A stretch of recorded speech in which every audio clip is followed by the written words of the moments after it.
Duchenne muscular dystrophy একটি বিরল বংশগত রোগ। এ রোগে আক্রান্ত শিশুর শরীরের পেশি ধীরে ধীরে দুর্বল হয়ে যায়। প্রতি বছর বিশ্বে 4 লাখ শিশুর মধ্যে একজন এই রোগে আক্রান্ত হয়।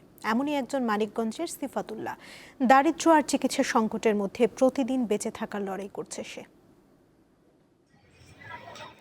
2018 সালে মাত্র 7 বছর বয়সে ডুশেন মাস্কুলার ডিস্ট্রফি নামের বিরল রোগে আক্রান্ত হয় সিফাতুল্লাহ। আমি তো অসুস্থ, তাই জন্য খেলতে পারি। সুস্থ থাকলে প্রত্যেকদিন বাইরে গিয়ে খেলতাম। 2024 সালে সিফাতের বাবা মারা যাওয়ার পর আরও অনিশ্চয়তায় পড়ে পরিবারটি। মানিকগঞ্জ সদর উপজেলার বড় সুরন্ডি এলাকায় ছোট্ট একটি বাসা ভাড়া নিয়ে এখন মা ছেলের বসবাস। পরিবারের একমাত্র উপার্জনক্ষম ব্যক্তিকে হারিয়ে অভাবের সঙ্গে প্রতিনিয়ত লড়াই করতে হচ্ছে তাদের।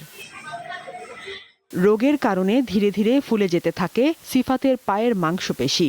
সময়ের সঙ্গে দুর্বল হয়ে পড়ে পুরো শরীর। ছেলেকে সুস্থ করতে এক হাসপাতাল থেকে আরেক হাসপাতালে ছুটছেন মা মনুরা বেগম।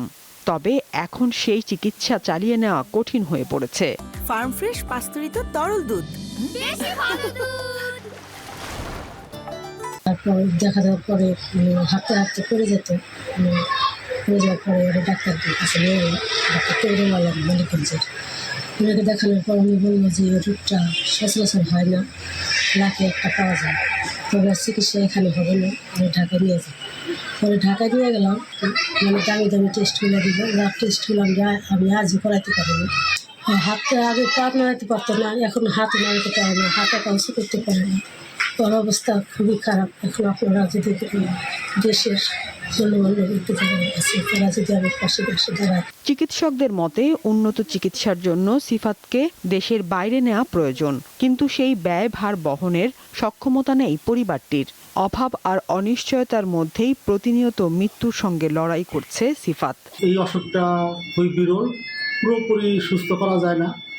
যে পর্যন্ত সে বাঁচা আছে তাকে রিহ্যাব প্রসিডিওরে, রিহ্যাব বলতে ফিজিওথেরাপি, অকুপেশনাল থেরাপি, এইসব সার্ভিসের মাধ্যমে তাকে যতটুকু ফাংশনিং রাখা যায়। পরিবারের যে অবস্থা, বাবাটা কিছুদিন আগে মারা গেছে, তো সব মিলিয়ে আসলে ওর চিকিৎসা করার সামর্থ্য নাই এখন ওর পরিবারের পক্ষে, ওর চিকিৎসা করা সম্ভব না।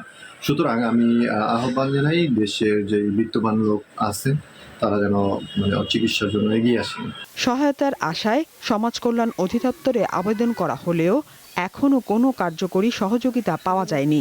সবার সহযোগিতায় বাঁচতে পারে একটি নিষ্পাপ প্রাণ, ফিরে পেতে পারে স্বাভাবিক জীবন। সাদিয়া চৌধুরী, দীপ্ত, বার্তা কক্ষ।